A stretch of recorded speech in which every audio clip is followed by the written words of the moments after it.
Hello viewers, আসসালামু আলাইকুম। কেমন আছেন সবাই?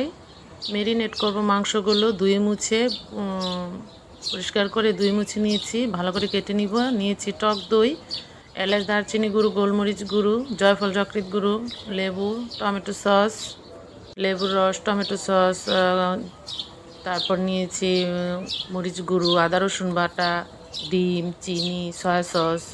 এই মশলাগুলি সব আমার মেরিনেট করতে লাগবে।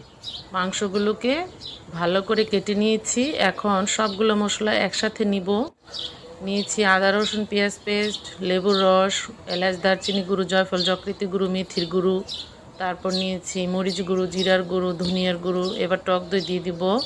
টক দই দেওয়ার পরে এই মশলাগুলোর সাথে চিনি দিব যাতে টেস্টটা বাড়ে, সয়া সস দিব, টমেটো সস দিব, ডিম দিব, এগুলো সামান্য তেল দিয়েছি।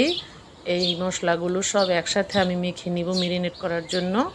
মাংসগুলো মেরিনেট করব। মশলাটার গন্ধ এত সুঘ্রাণ আসছে, খুব ভালো লাগছে। মাংস মেখে নিব, মাংসগুলো মেখে ভালো করে মেখে নিব যাতে মশলাগুলো মাংসের সাথে মিশে যায় এবং খেতে ভালো লাগে।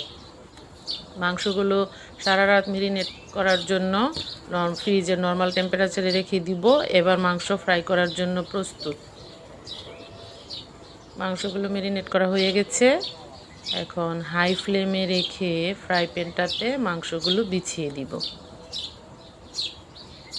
সবাই ভালো লাগলে কমেন্ট করবেন। চিকেন ফ্রাই কার কার পছন্দ জানাবেন। আমার বাচ্চারা পছন্দ করে, আমি প্রায় এটা করি। খুব হাই ফ্লেমে রাখবো চুলাটা যাতে পানি না ওঠে। মাংস থেকে পানি উঠলে মাংসের কালারটা নষ্ট হয়ে যায়। ঢেকে দিয়েছি। এবার এক পিঠ হয়ে গেছে, উল্টিয়ে দিব। এখন চুলার আঁচটা একটু কমিয়ে নিব, মাঝারি সাইজে নিব, নাহলে পুড়ে যাবে। দেখতে পাচ্ছেন কালারগুলো কেমন হয়েছে। আশা করি খেতেও ভালো লাগবে।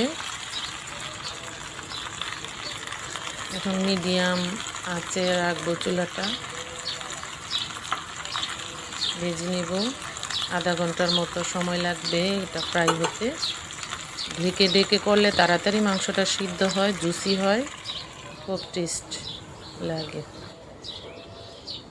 কার কার ভালো লাগে চিকেন ফ্রাই জানাবেন, কমেন্ট করতে ভুলবেন না। ভিডিওগুলো যদি ভালো লাগে সাবস্ক্রাইব করবেন প্লিজ। কালারটা ভালোই এসেছে, আশা করি খেতেও ভালো লাগবে। সবাই ভালো থাকবেন, সব সময় দোয়া রইল।